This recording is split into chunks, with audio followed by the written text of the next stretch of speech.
কে রে আমার জঙ্গলে? কে তুই? তোর এত বড় সাহস? কিভাবে তুই আমার জঙ্গলে ঢুকলি? হ্যাঁ, বল তুই। আরে শোনো, আমার নাম টনি। আমি আমার দাদু বাড়ি বেড়াতে যাব।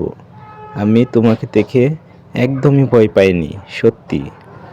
তারপর শিয়ালটি টনির কাছে আস্তে আস্তে এগোতে থাকে কিছু কথা শেয়ার করার জন্য, কারণ এই শিয়ালটির বুকের ভিতরে প্রচুর কষ্ট। তুই কি আমার কথা শুনবি? আমার কথা যদি শুনস তাহলে আমি তোকে মাফ করে দিব। এই জঙ্গলে তোকে আমি নয়তো খেয়ে ফেলবো। আর যদি আমার মনের কষ্টগুলো তুই শুনোস তাহলে আমি তোকে বন্ধু বানিয়ে সারা জীবন পাশে রাখবো। কেউ তোকে কষ্ট দিবে না। তোমার মনে কি এমন কথা, শিয়াল বন্ধু? তুমি আমাকে বলো, আমি তোমার সব কথা শুনতে রাজি। বলো তুমি কি বলতে চাও। তাহলে শুন, আমার জীবনে বয়ে গেছে এক অজানা স্বপ্ন, যেটা কখনো আমার প্রাপ্য ছিল না। আমি সত্যিই কখনো শিয়াল ছিলাম না। এই জঙ্গলে তোর মতোই হঠাৎ একদিন আমি চলে আসি। এক ভয়ঙ্কর ভূত আমাকে এই জঙ্গলের ভিতরে নিয়ে আসে। তারপর আস্তে আস্তে আমাকে তার মতোই, সে ঠিক একটি বয়স্ক শিয়াল ছিল।